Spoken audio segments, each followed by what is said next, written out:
Hello vlogs, welcome to my guys. Good morning to all, magandang umaga po sa atin lahat. May ataag sa po tayo namin.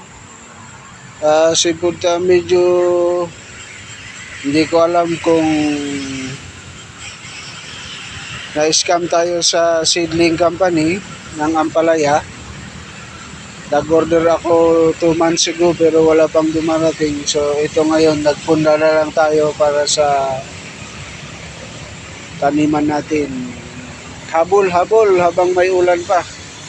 Nagdeklara na ang pag-asa ng amihan. So dilig na lang ang pag-asa natin sa darating na December.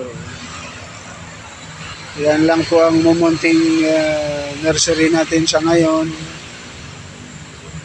Maraming salamat sa panonood at antabayanan nyo ang magiging bunga nito sa mga susunod na buwan. Okay, maraming salamat po mga kaibigan. Saan man kayo sa sulok ng mundo.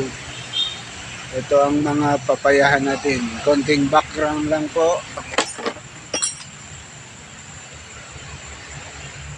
Yes, thank you guys.